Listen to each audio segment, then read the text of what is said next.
What's going on, everyone? Tanner Poppitt here, Madrost and Poppitt's Corner. Just reminding you guys that for the first time ever, Madrost's sophomore album, Into the Aquatic Sector, is now being reissued for the first time on a 2 CD set and vinyl LP. Now, with the CD set, will include a live bonus disc, a live soundboard recording entitled Live Aquatic from that specific era of the band's career. Available now only at NoLifeTomatoRecords.com. What was that link again? Oh, yeah, NoLifeTomatoRecords.com. Now, let's check out the episode you came to see. What's going on, everyone? Welcome to a brand new episode of Poppitt's Corner. Thoroughly excited, as always, to be doing these for you guys. And I'm, once again, have a killer guest, Mr. Kenji Tsunami. Kenji, how you doing, my friend? I appreciate a moment of your time, and thanks for coming on and hanging. How you been? Yeah, no problem. I'm doing all right. Yeah, I've been good. Yeah, the audience may not know this, but I actually know Tanner because I actually filmed his music video from Drost. This was about a year ago now. Is it that long already? 2 years? Yeah. It's Oh, has it been it's 2 years probably already? been 2 years. Yeah, Damn. it's probably been Yeah. it's probably been yes, it's probably been 2 years. Yeah, and we should mention this too. I think you flew out for that one. We did it for Trying the Rotting Earth, and we had a lot of fun. I've never kind of been in like a professional setting when it comes to a music video, so Kenji is certainly a professional at what he does. We should mention what exactly you do, though, outside of just, obviously we'll talk about the bands that you've been involved with, but I would like to kind of get to know just you as a I don't know, just as an artist and kind of what you do outside of performing music. Can we just start with just some of the basics on how you got started into this certain field that you're in, and explain to the viewership here what exactly you do for music in general, just outside of playing an instrument? Sure, of course. So, my name is Kenji Tsunami, and I've always been playing music ever since I was a kid. Asian parents, right? They forced me to play piano. I hated it. I didn't last a year. I remember it was like a factory line. My earliest memory is there was about 12 pianos lined up, and a bunch of Asian children were in front of them playing piano, and the teacher was yelling at us, and I was falling asleep, and I was getting yelled at the most. And that was my earliest memory. I didn't last a year doing that. So I was like, nah, it's not my thing. A few years later, I was like, you know what? Let me try this instrument. I want to play an instrument that no one else plays. So I started playing the clarinet. Didn't last a year. I got bored with it. Like, I hate this instrument. And then, I didn't really care for music at all or anything like that. I didn't really care. But then I started listening to, try to just to fit in what's on the radio. And growing up around this time was right when pop punk, new metal, all that stuff was getting a little bit bigger. And Papa Roach's Last Resort happened to be like a hit song then. And I was like, oh, this is kind of cool. And then these older guys were like, hey, that's a ripoff. That song is a ripoff of Iron Maiden's Hallowed Be Thy Name. That riff. I'm like, what? Iron Maiden? Like, what is this?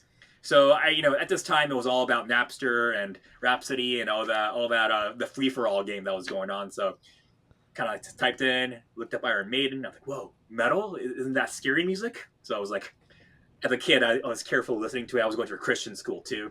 So I was like, is this the devil's music? Whatever. And I was listening to it and I was like, whoa, this is pretty cool. And that started my journey into metal. I went through this metal iceberg, just going down, just discovering bands through Rhapsody and Napster. And yeah, so indirectly, Papa Roach got me into metal.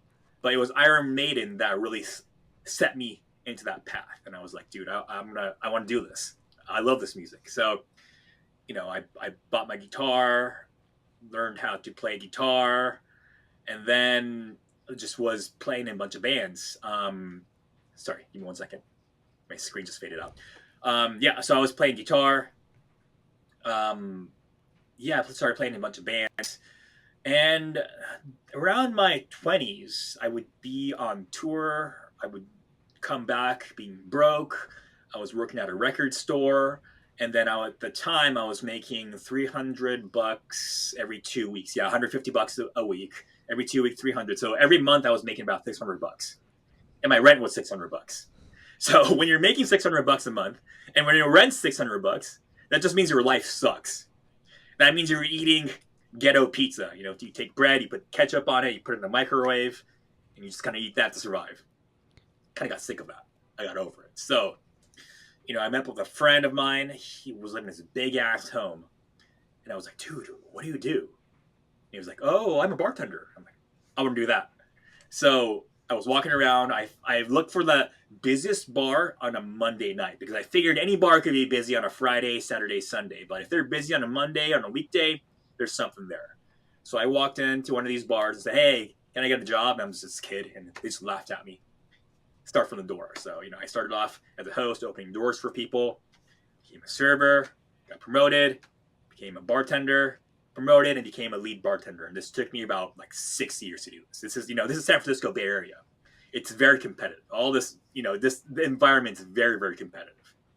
So after I started making money, I was thinking, you know, I want to get back into playing music again, but when I'm gone, I'm paying rent in a place I'm not living at, or there's bills racking up.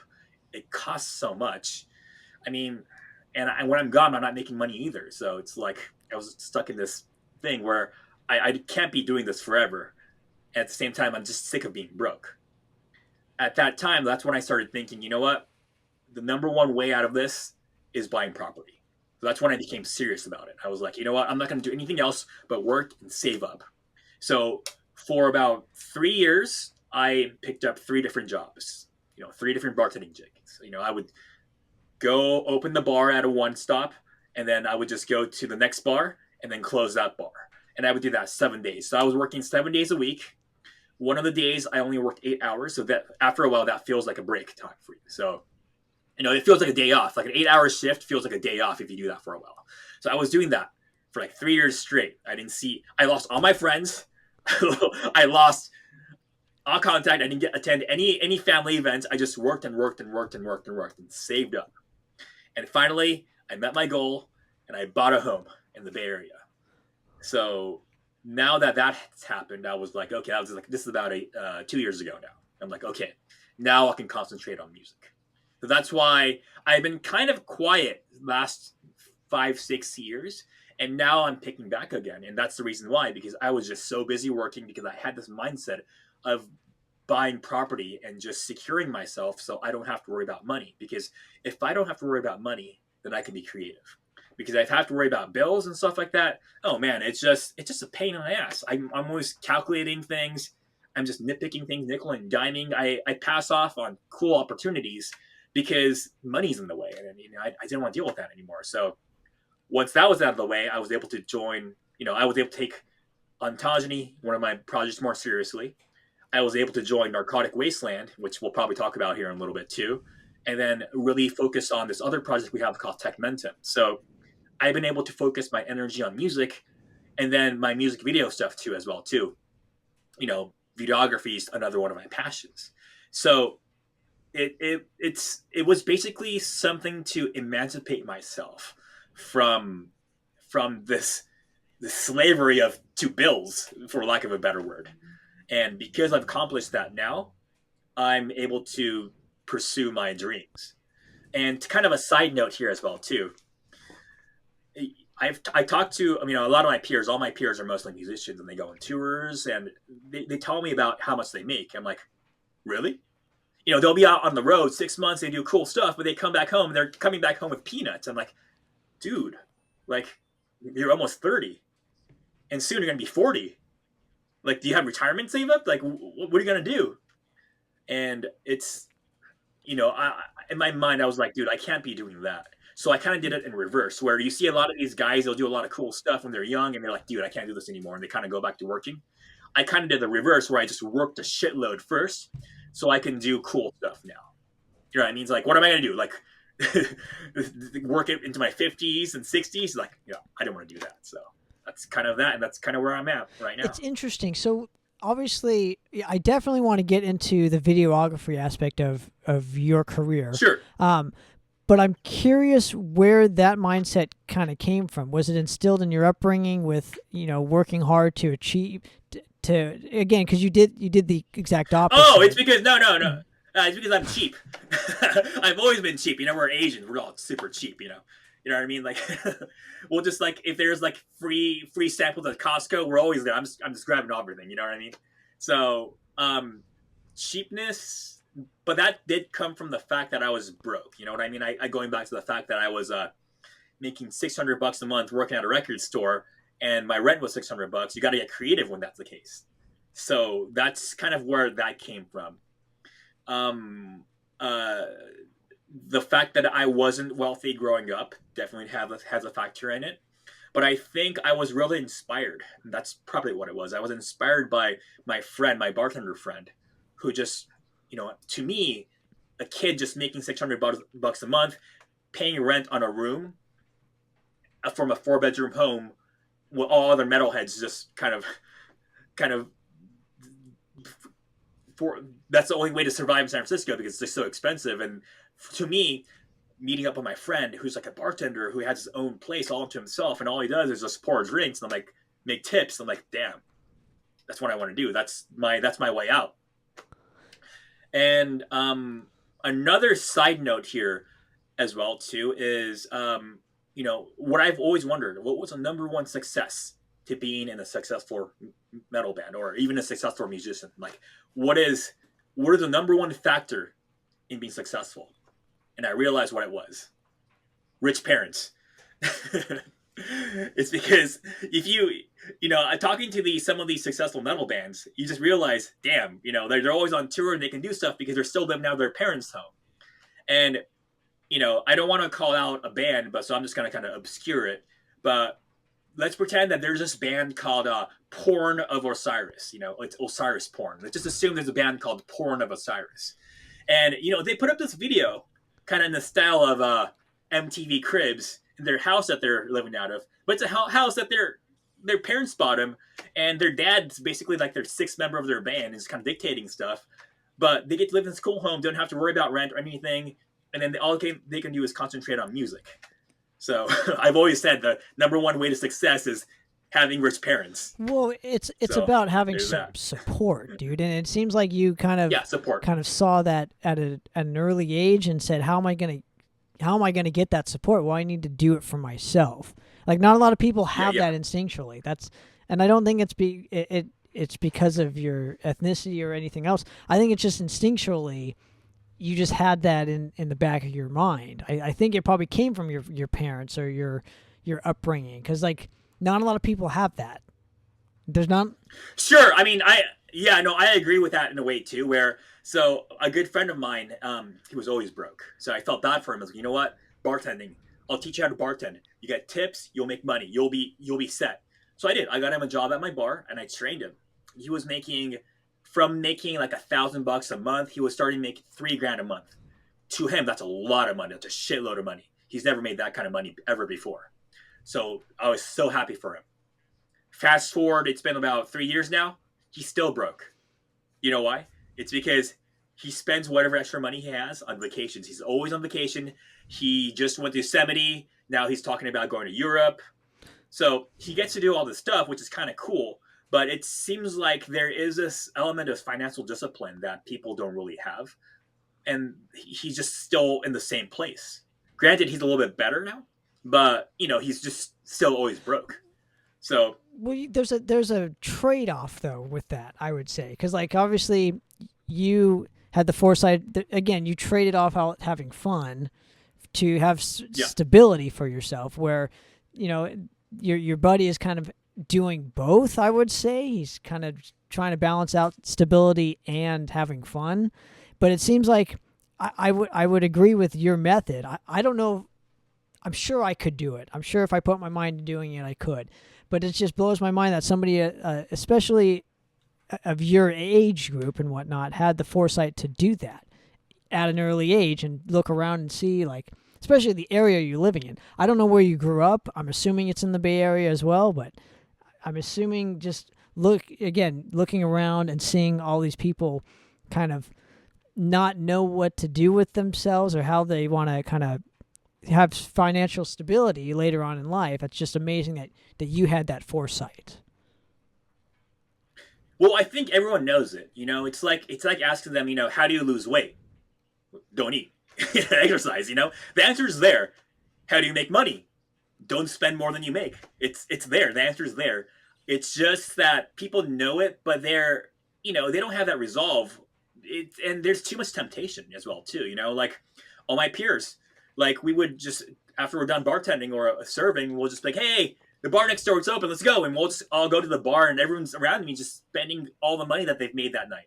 Like literally, they'll walk home, have a great night, make $300 in tips, and they'll just blow it all on alcohol one night, and that happens every single day. So it's I think everyone knows. Everyone knows what to do if they want stability. It's just that it's just very hard to get away from temptation, especially in our age group when everyone's trying to have fun. It was hard for me too. Like when I was in my full saving mode, I would get invited to a lot of stuff. I would get invited to parties. I would get invited to play in. My project would want to play shows. I would have to turn them down because my shows were usually on Saturdays, although they're money days.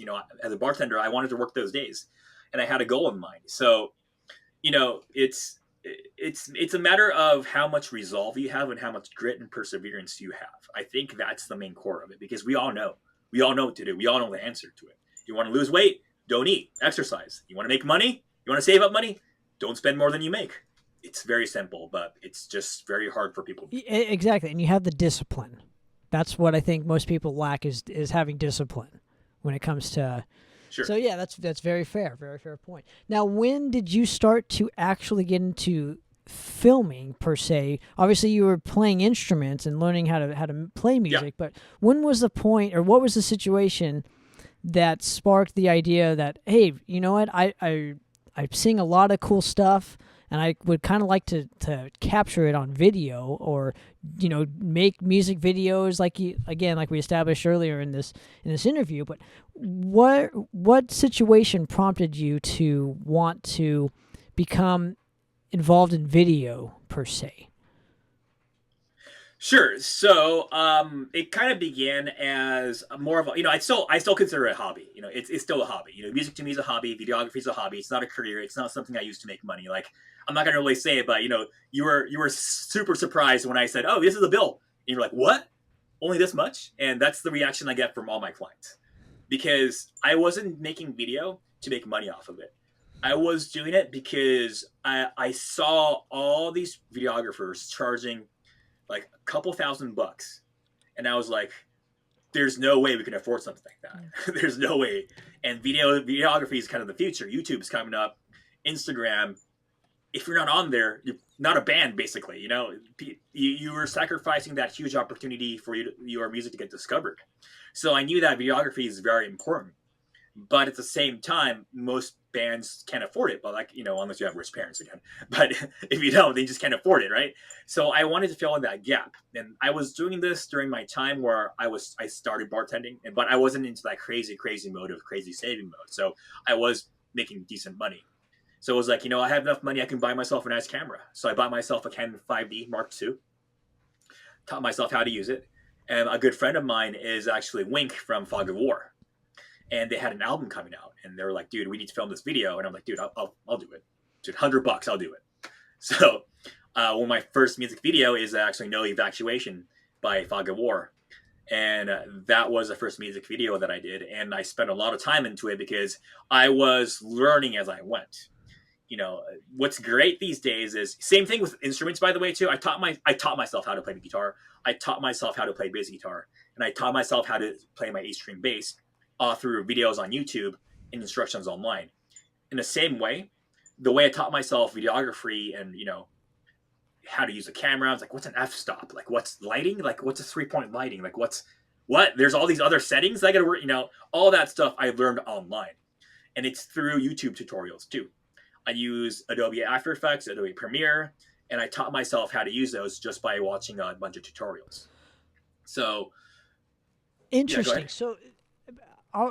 The No Evacuation video is obviously kind of shot almost in the dark, but there's lighting, and I'm just kind of it's interesting. How do you approach a music video compared to anything else? Like, how are you approaching especially if it's your first video, it's super high Yeah, quality. You got a good camera, so I'm assuming that didn't play any part in you kind of the frustrations of filming the music video. But I'm just curious, how you approached it at first, because apparently it's probably different now than you would approach it yeah, then. exactly.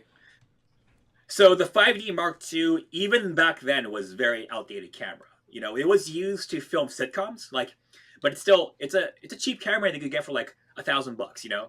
These days, if you want a nice camera, you got to spend like 4 or 5 grand. But I got the 5D Mark II for like a grand. So it's within the prosumer area. It is a cheaper camera. The image quality out of the box wouldn't be anything. It won't look like that no evacuation music video. I had to do a lot of tweaking to make it look like that. And the way I did it is it's lighting. I figured out it's all about lighting. And before getting to music videos, I had no idea about any of that stuff. How things should be lit and what would look cool if I'm lighting it a certain way. What's the shutter speed that goes along with it? What's the f-stop? All that stuff. I just kind of figured it out as I went. So no evacuation. Actually, we filmed it across 4 days. They were buddies of mine. We weren't like bound to time. So we're like, hey, let's just do it, and we'll just show up and do it. And of course, the first couple of takes, it's too dark, doesn't work. So what we went to Home Depot and we bought one of those bright construction lights, the orange ones. And if you watch my music videos, you'll probably see them to this day because I still use them to this day because they just work so well. And yeah, that's what we bought. $100, the cheapest light in the market right now. And then I set those up, and then I got the lighting right, and then I kind of figured out through trial and error. So it's not something like I got it right the first time. It was a lot of trial and error, and it was a lot of footage that I edited out. So there's a lot of footage on the cutting room floor that never made it because it just didn't look good. So I guess the best way to describe it is that video was shot by spray and pray. Just keep shooting, and hopefully something turns out right. And that's all it was. The best stuff that I accidentally caught was what made it on there, and that's how I did it. And you'll see in that video too a lot of my experimentation too. A lot of stuff. There's like the split screens, multiple stuff. That's like first director syndrome, right? Because it's like, dude, I can't. There's some cool stuff here. I can't cut it, but I can't fit it all in there. So like, screw it. I'll just use split screens and put it all on there at the same time. That's where that comes from. So it's a lot of stuff like that, experimentation with effects. A lot of the effects that's on there, if you know After Effects, you would know that they're stock effects. I didn't really mess with it. I just kind of threw it on there to see how it looks. So I didn't mess with it, So it's not as, to an amateur, it might seem like, wow, this is like so cool. There's like a lot of cool effects going on. But, if you know a little bit, you'll realize that, man, these are just stock effects on there. He didn't really do anything. It's like I just plugged in the guitar into an amp and didn't mess with any settings. It's just straight through there. That's pretty much what I did. So that's kind of what that video is. So looking back at it, I think it looks good. I think it's I don't mind showing it to people, but I wouldn't necessarily. That's not my go-to now, obviously, as my portfolio. I don't like to point to that video itself. Interesting, because again, like that's the video that sold me on you. I know you told me you told me when I talked to you that this is the video that I wanted to look like this. I'm like, really? Yeah, like because I'm a simple man, to quote Skinner here. Yeah. As I just think simple is always the way to go. I don't know. I mean, once you get like way too complicated, it just the substance factor kind of you lose that. So I always wanted to keep it simple and about the members and the music. And I think that video for me just captured it so well. It was just like it was a simple music video, and it looked great. And obviously I like the song too. That kind of plays into to effect there. But so obviously going off of you do the first music video. Now, transpiring into the 2 and 3 and 4 when it comes to doing more music videos, are you starting to apply more of like concepts? Because again, this is more a little bit more simplistic of a music video that we're talking about. So what is the challenge to having an overall concept? Do you get together with a band and kind of go over it, or do you primarily have something in mind, or how do you like to work with a band? So I usually never have anything in mind where I don't really dictate the ideas. Bands usually come with me with an idea, or I want to do this, or I have a storyline. I don't really put forth a storyline or a style that I want to do. I'm not going to be like, oh, I think this will look good in black and white, or I think this will be cool with red. I think I'll make suggestions like that. But as far as concepts, the bands always come up with them because I'm always gonna be a little bit removed from the music and the band itself. So I'm not gonna be able to put that personal touch that perhaps the band is looking for. There's always gonna like I'm not gonna be able to be that involved to a point where I get to hit it exactly on the nail. So it's also comes at a time where I might spend a lot of time thinking about a concept. Dude, I got this really cool idea. I came up with a script. Let's get these actors. Let's make a whole storyline around it. Only for the band to be like, that's kind of stupid. Like, but I spent this much time on it. It's like no, like I don't need to be doing that. So a band usually comes with me to an idea, and then I'm like, okay, that's doable. Let's do that. So I'm as far as concepts, I'm very removed from that initial process. And when they approach you with the concept or whatever, are you kind of looking in terms of what is your first go to? The lighting? Is it camera shots? Is it what are you initially kind of going for when they give you the concept? They give you the location. Yeah. So I would have to say it's not the concept; it's more location that bounds to it. Like when I first speak to people, everyone always has a bigger concept. Like, dude, I want a storyline on vampires in the woods. And then as we get closer to the filming date, they're like, fuck it, we'll just do the band shots. It's easier. That's usually happens with about 90% of the bands I speak to. Everyone always starts off with the grandiose stuff, but they realize how much work is involved. And then the closer we get to the filming date, we're like, screw it, we'll just band shot, whatever. Get it done and dusted. So location is always what dictates what can be done, because we're doing it on a budget. If they're going with me, that means they're on a budget because I consider myself the budget videography guy. So, they're trying to save money. They don't have that much money that they can spend on, location, props, any of that stuff. So for that reason, we're limited to what I can do based on where we film. So for example, for No Evacuation, we were filming outside and then we decided to film at night because what I realized is that if we start during the day, it just literally becomes night just like that because you're always figuring out how to film, figuring out, what looks good. And by the time you're ready to go, it's like the sun's setting and then you're going to have a bunch of footage at different times of the day. If we film at night, then it's always going to be night. So to keep it consistent, that's what we did. And because we were filming outside, we needed lights, extension cables, got those, the construction lights. So it's really dictated by where we film. The video I filmed for Hatchet, it's the same thing. They managed to get a cool stage area in the OMC, which is the Oakland Music Complex in Oakland, and it was a pretty big stage area. So I can't really decide my shots until I'm there personally. It's not like I'm there a few days before to scout the area because I don't really have the luxury because sometimes things just happen on the fly. So the moment when we finally go in there, I'm like, okay, I think this will look good here. Let's go here. So everything's kind of decided in the spot on the fly. So it's very rare that we have everything in mind before. Right. Like again, case in point, our video was like 100% on the fly. But that's what made it look so cool. That's why it worked.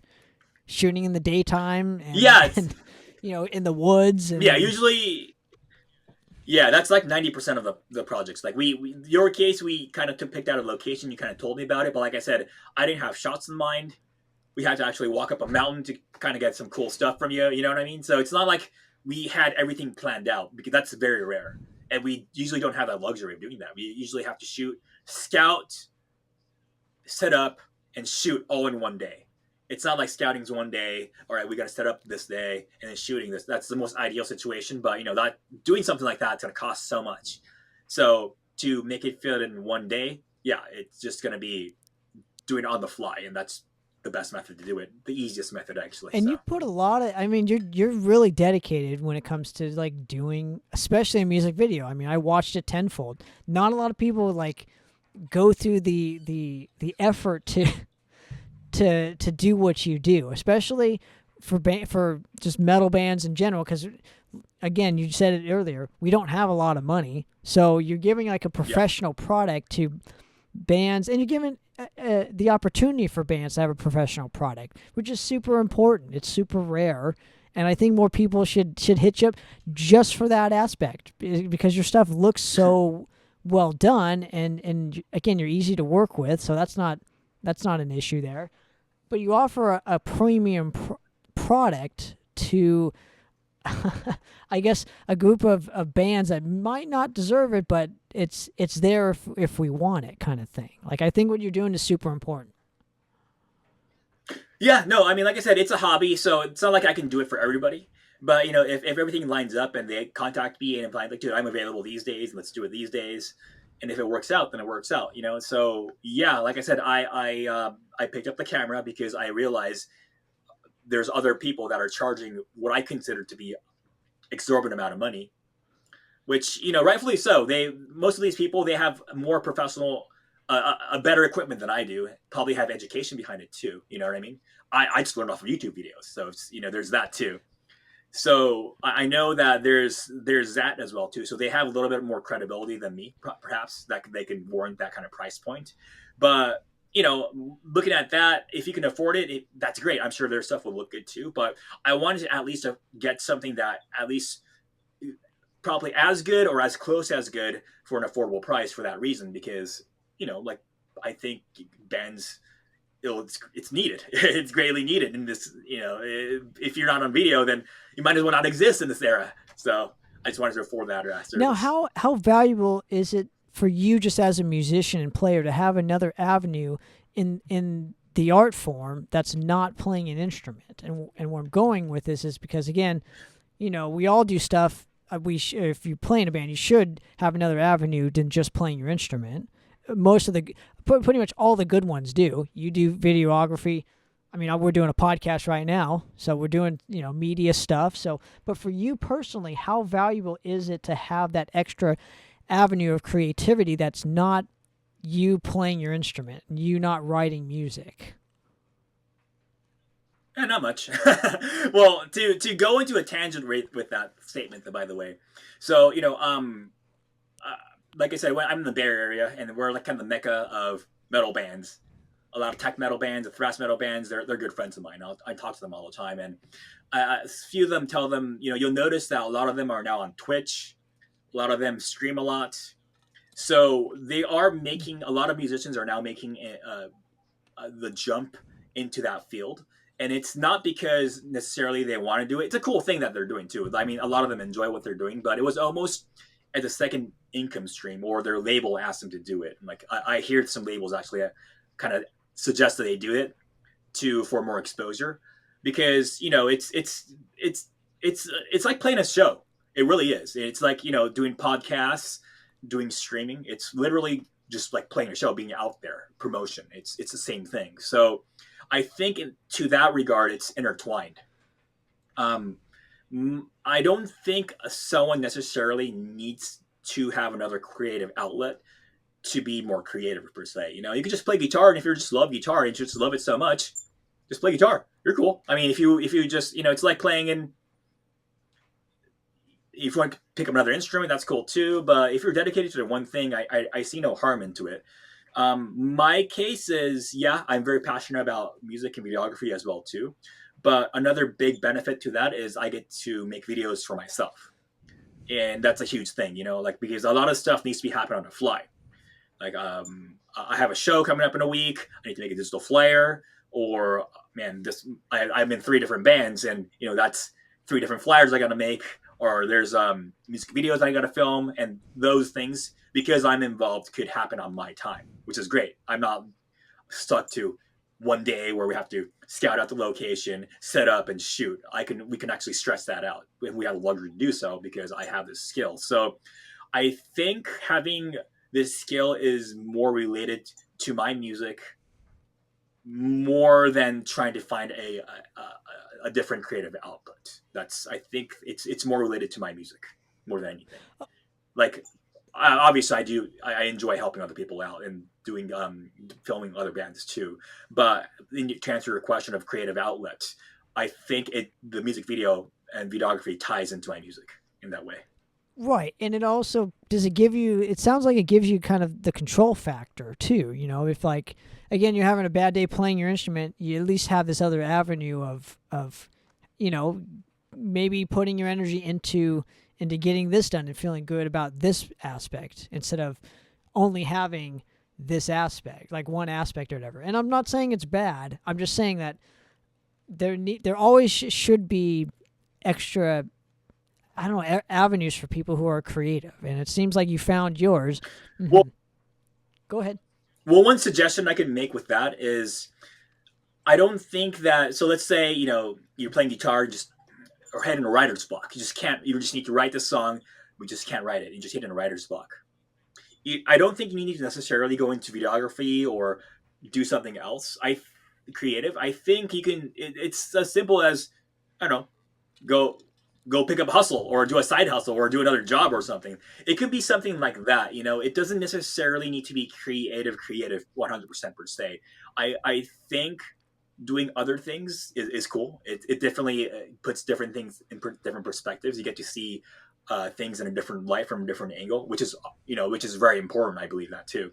But I don't think that there needs to be an obsession where this other avenue needs to be creative as well. I honestly think it could be anything else. It could just be, oh, I'm going to pick up a shift out of work, or I'm going to work at night, or doing something. It doesn't. I don't think it needs to be specifically It's a creative. good point. It's a good point. I'm just saying having something, not just being stuck in this one thing. So, um, Sure, that yeah, helps. Yeah. let's let's go into your musical kind of projects. I would like to learn a little bit more. Again, just you as a musician here. Obviously, we've kind of established your videography skills here, and if you don't mind too, I'll probably put some of that towards the end or whatever. People can check it out or links or whatever. But for you, walk me through kind of what was your first band? My first band, I don't know if I could even call it a band, but let's just say, it's a bunch of kids, and we were just dicking around in the garage playing Slayer covers and stuff like that. And we wanted to play live, but we just never did. It was just a bunch of kids. So that would kind of be my first band. But the first outings that I've done were in a bunch of punk projects that I subbed in for, just because they were just always needed people, and I didn't really need to learn the songs because punk, no one knew the difference if whether I'm playing something right or wrong doesn't really matter. So so I got into that scene, and then professionally, I would say my first outing with this band called Self Inflicted from the Bay Area. They're a power violence band, and we did like a half U.S. tour.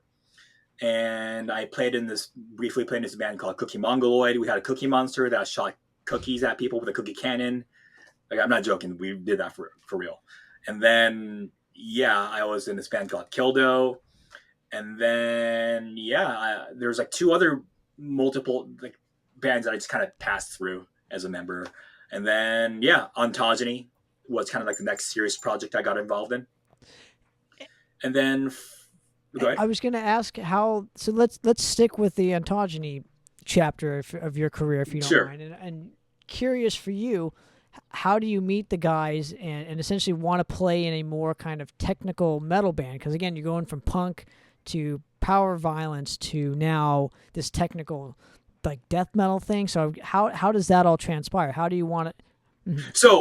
So punk and that stuff is what I played live, but I've always played classical guitar. Like when I played guitar, I played classical guitar is what I played. So I was always into the technicality of it. I was always into complex compositions. So I enjoyed playing punk and noisy music just because it was just so easy to do. But I've always had a passion for technical music and technical compositions. So I've always made music on the side, and I made this song and I just put it on YouTube, on my channel, and then a friend of a friend Chaz, who was in this band called Soul Sunder, heard it, liked it, and then he sent it to his bandmate in Nate. And those guys are involved in numerous other bands too. Anomalous is a very famous band that they're part of. And then, he was like, dude, Anomalous, they're all their band members live in different states. But Ontogeny, everyone's here, and they're looking for a bass player. He was like, okay, let me just try out. So I would go to the guy's house, Nate's house, and he's like, learn these songs, and kind of plays in front of me. I'm like, okay.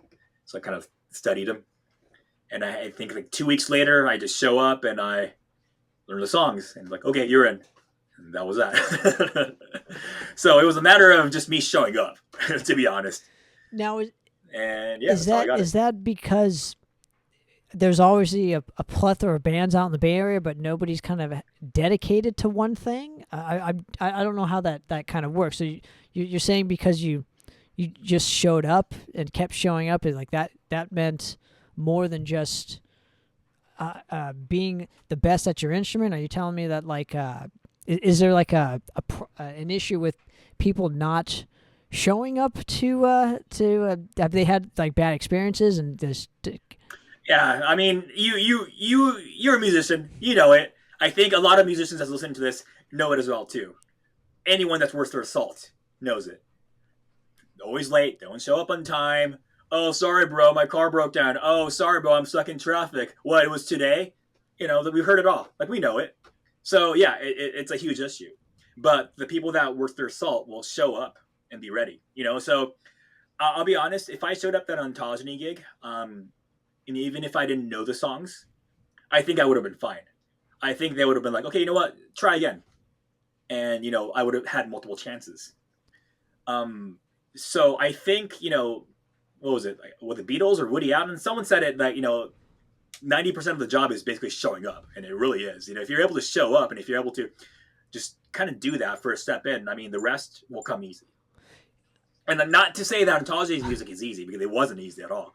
Like, I had to figure that out, because it's not like everything's tabbed out. I had to literally sit down and figure it out, and that was just a pain in the ass to do. But I did it. But I mean, that was I'll be honest, that was probably easier than like literally just showing up and just showing up every week for practice and having your gear ready. I think that's a very important thing, is the ability to someone to have that.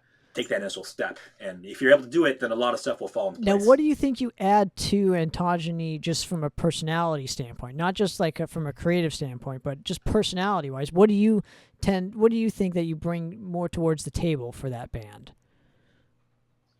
So to kind of build around that, Ontogeny, there's the three of us. There's Nate Venerucci, the main guy. He does guitar, vocals, he writes everything. Keith Grimshaw, he's the drummer. Great drummer, and then me. Nate is a union construction worker, and he's been union for a very, very long time.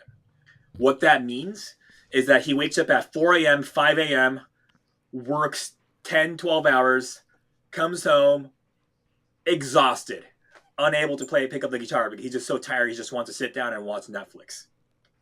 So that's kind of where we're at with Ontogeny, where what I bring is I bring that drive and I bring that availability, where I'm like, dude, let's just play a show, let's just do this. But Nate's, man, he's like working 6 days a week. It's crazy. That job is, man, just wears you out. And he's always exhausted. He's always tired. And, his PTO is only 2 weeks. So every year we have 2 weeks where we could do something cool. And then we're just kind of limited to that. So I believe that Ontogeny, there's a lot of fans. I mean, if you look at, man, I know that the Black Dahlia murder, they shouted us out at it, gave us a shout out. I know if you look at an old Cannibal Corpse documentary, I think Alex Webster, he's wearing an Ontogeny shirt. Ontogeny at a time, like we were talking to Metal Blade at one time too, but we just can't do it. We just can't do anything. So it just kind of sucks. And what I bring is kind of that push, where I'm like always pushing them, like, dude, hey, now that I'm part of the band, let's just play more, let's do cool stuff. But there's that, once again, going back to the money thing, career, music. Music, you can do cool stuff.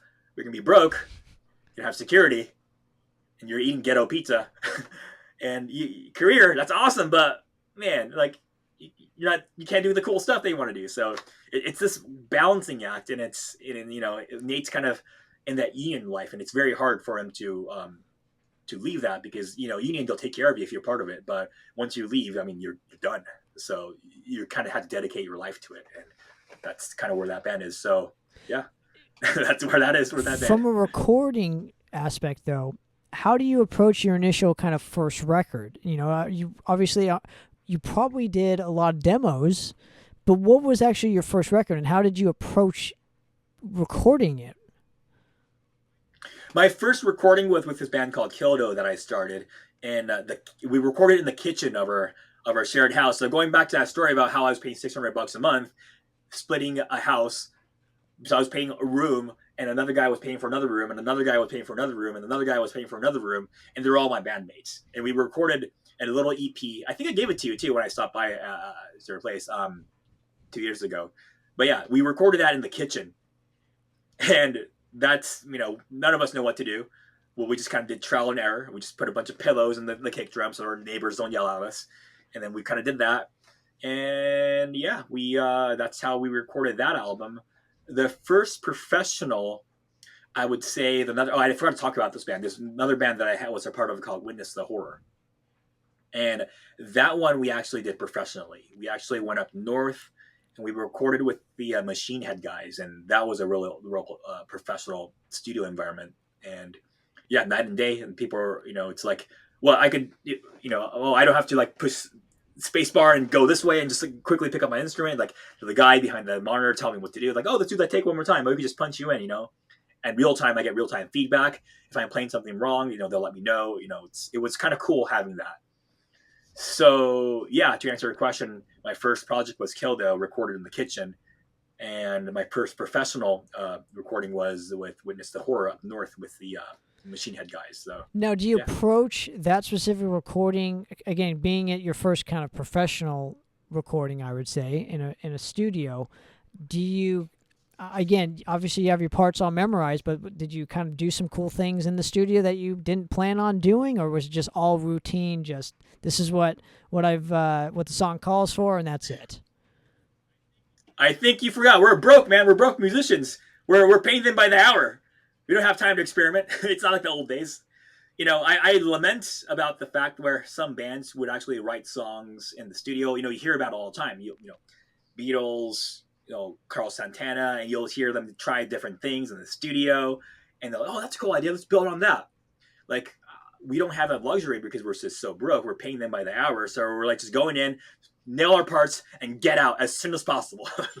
So that was the mentality, and that was the mentality that I had. So I didn't really experiment or anything like that. We didn't write anything in the studio. And but I think everyone has that luxury now, just because studios have become so affordable, meaning people could have their home studio now. So people could just do all that cool stuff in the luxury of their own home. So it wasn't really necessary at that point for me to experiment in studio, in studio time in a professional studio, because we're making demo recordings like cheaply in the kitchen, so I knew how to kind of do that stuff. So we were doing that and experimenting at home. So when we're at a professional setting, we're kind of, we know what we're doing. We're not like dicking around. And I want to ask you just about, from a marketing perspective, how are you going about, again, learning the ways of actually marketing a record at this point in your career? Oh yeah, I still haven't figured it out. Like, I still don't know. Like, I don't know anyone knows. Like, so I'll give you two examples. So I recently joined this project called Narcotic Wasteland. And it's amazing because the vocalist guitar player is Dallas Toller Wade, who was in Nile. So it's like I'm playing in a band with a death metal icon. That's like so cool, And even like they have some traction, and they do fairly well, but it's not as well as some of these other like no name bands I see coming out of from my peers. Like Narcotic Wasteland could post something, man, we'll get like 1,000 views, 100 likes or whatever, if that means anything. But then some of my peers will post something, it's literally, of them drinking water, and they'll get like 5,000 views within like 10 minutes, So I still don't know. I still haven't figured it out. Um, I think having a good promoter does help, but that's like, to me, that's like legacy. Like having a good promoter, so your stuff is on magazines and your radio shows, and you do this press tour.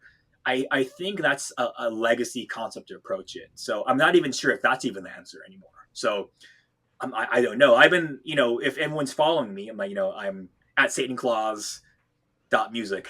If you want to follow me on TikTok and Instagram and Facebook or whatever, just plugging myself in there. But I've been posting stuff every day, different times a day, posting random stuff to see what works and what doesn't work. And I still don't know. I even posted a cat video on there to see what that does, and it did well, but I mean, it didn't get me anything.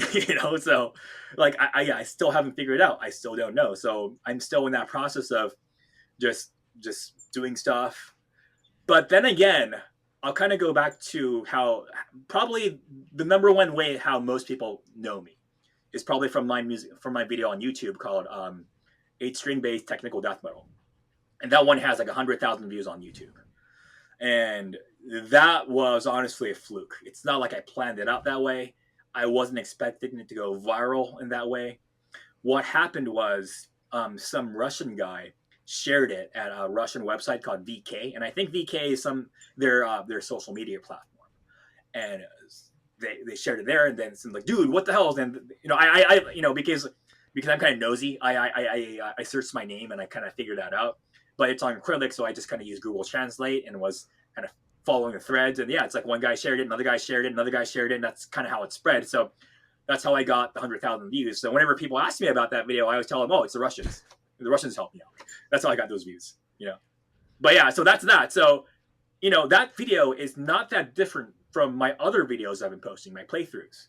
But that's the one that got 100,000 views, where I usually get about maybe 1,000, 2,000 views on my other videos. So it's I haven't figured out the formula. And even if there's a formula, I mean, I don't know if there even is one. I think it's just luck.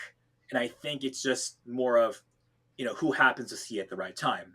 Going back to how I got the ontogeny gig, I posted some stuff on YouTube, and it just happened to fall on Chaz, who happened to see it, who gave it to Nate, who happened to be looking for a bass player, who happened to contact me. So I think a lot of it has to do with, who happens to be watching at a certain time. So with that in mind, that's why I'm like constantly posting stuff now, because you just never know. You just never know who's watching. Now, I want to say post-pandemic here is what is the biggest challenge to starting over post-pandemic for you just as a musician, especially being in the Bay Area? I don't think anything has really changed. Everything except that everything got more expensive. That's pretty much it. Like, everything is way more expensive now. A lot of cool venues and a lot of cool, Slim's closed down. Slim's was a legendary venue in San Francisco. They closed down. A lot of cool bars closed down. Elbow rooms, I know they're trying to sell the elbow room.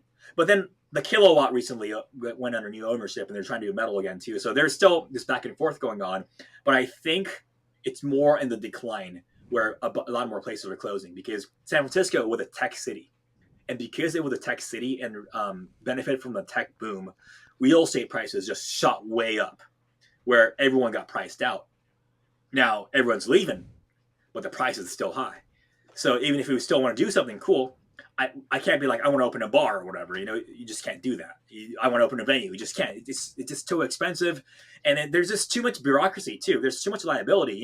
It's like just to open a venue, there's like 6 months process for a review. If you want to open a bar, there's this process. I just went through this process too. And it's like, they got to make sure your stuff is bolted down. Oh, either it is ADA compatible. Either this bar area, is there a place for people in wheelchairs to sit to? Like, there's a lot of bureaucracy involved, and it just gets in the way. It's just a pain in the ass, and that's what deters a lot of people from trying to do cool stuff in the Bay Area. I think so. It just kind of sucks. That and the overall crime, if we want to get into that aspect of just if you want to get into that, homelessness and crime, it's not really safe to walk.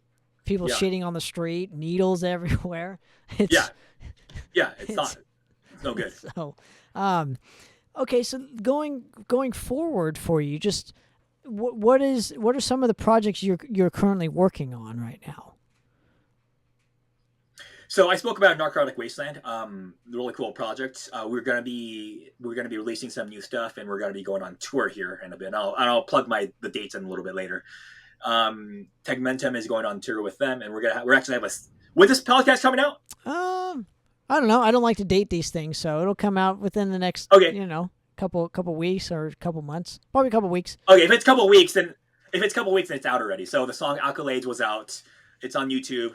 We have another one coming up pretty soon, two more, and then in August. I don't know if this is out around August, but we have an album dropping from that band too. And then ontogeny, the guy's just hard work. He's working. We're working his construction job. That's that. Interesting. So again, are you playing? Excuse my ignorance here. Are you playing bass in Narcotic Wasteland, or are you playing guitar? What is? And Tegment. I'm playing bass on all Okay. projects. Okay.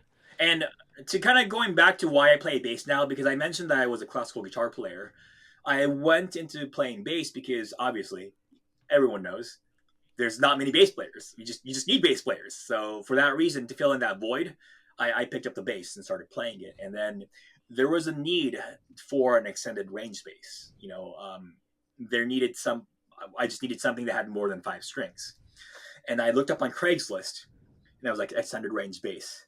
And then this thing pops up called the NS Stick, and I'm like, what the hell is this? So I show up there, and the guy's like, oh, I bought this thing. I thought it was cool, but it's too much. It's just too much bass. And I looked at it, it's like there's 8 strings on there. And like, what the fuck is it? It's like a harp. So like, whatever. It's just so stupid. I'll just buy it. It's cheaper. It was actually cheaper than the next like 6-string like Yamaha that I was looking at. So I was like, fuck it, I'll just buy this and figure it out. Maybe I'll just like rip off 2 strings from it to make it a 6-string if I need to. So, and I just kind of learned on this instrument, and that's kind of how I got started with the NS Stick. So yeah, to answer your question, I picked up the bass and I play bass because there's a need for bass players. Same thing. Narcotic Wasteland, they reached out to me because like, dude, we need a bass player for this upcoming tours, man. Do you want to join? I'm like, yeah, sure, I'll do it, of course. And obviously, So you're that still was that. doing. I'm assuming video shoots. I'm assuming you're still working with bands. Yeah, And are there any? yeah. You know, I'm not saying secret projects. I'm saying, are there any projects that currently that you're kind of working on? So all the Tegmentum videos that's upcoming were done by me. And the one Accolades was actually shot by Rob Watkins. Rob Watkins from Watkins Media. He's another Bay Area videographer guy. I can't be in the front of the camera and be behind the camera at the same time. So we have to get the other guy. And Rob, he's an awesome guy. He has a lot of metal music videos too. He's a great guy to work with. Narcotic Wasteland's last video, Victims from the Algorithm. I shot that as well too. And if we do anything in the future, I'm sure I'll be shooting that too. Ontogeny music videos, I've done that too as well too. Right now, I think this might be out by the time this podcast comes out. But Blessed Fall, another band that's part of our label, M3 Records.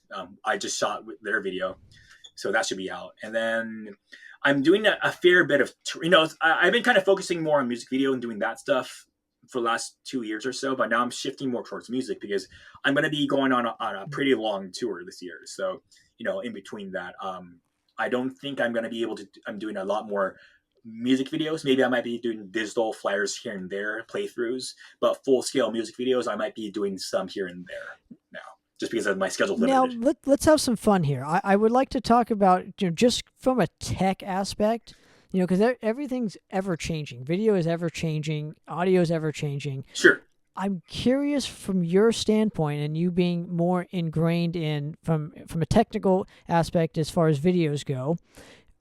Where is the change in growth with video per se? Where is it going from here? Because again, it was on the TV thing, and then it's like this TV internet thing, and it seems like social media has taken kind of hits with certain platforms, and I'm just generally curious, just from you as a technical guy yourself, where do you see all of that going? Well, yeah. So like you said, it was first it was in theaters, and then now it was on TV, and now it's in our pockets, and now it's going to be on our wrists, and soon it'll probably be in our glasses. It'll be VR. I think that's where it is, where you don't necessarily need to leave your room, and you're going to be in a whole other world from the comfort from your own house. I think that might be the future. I think it's going to take a very, very long time for us to get there. But I think that's a trajectory that we're headed to. As far as what's happening in the immediate future, I think, it's still going to be in our pockets, the convenience of it, like, I think that's where it's going to be for a long time. Um, I think the next step away from the phone is a way for these things to be able to be projected without having a physical a screen or a physical area. So, like Minority Report, where you have like ads just kind of floating right in front of you as they're walking, but they're not necessarily like holograms, where you could kind of put your hand through them. I think that's kind of the direction we're headed to, where you can have these visual presentations or videos without having an external device. And I think, yeah, that's kind of where we're headed to. And then eventually it's going to be VR, where you're going to be immersed in this whole experience, where, we'll look, a long time ago, like even like 500 years ago, books was entertainment. People were reading books, and then pictures, and then from there it became this moving picture thing, and then it was in the theater, and then now it's film. So it's kind of following that trajectory of entertainment, of what we consider to be entertainment. So the medium kind of is similar, where it's a visual representation, but it's evolving in that way, where yeah, it's just the medium is changing, but it's the concept is kind of the same. And don't forget radio. Going from radio. Yeah, radio, audio. That radio is first. I think audio was definitely one of the first form of. No, I wouldn't say.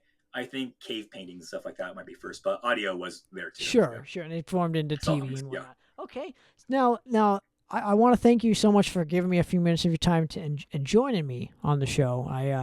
Yeah. I hopefully we'll get you back on and we can talk more shit. That's what we do here.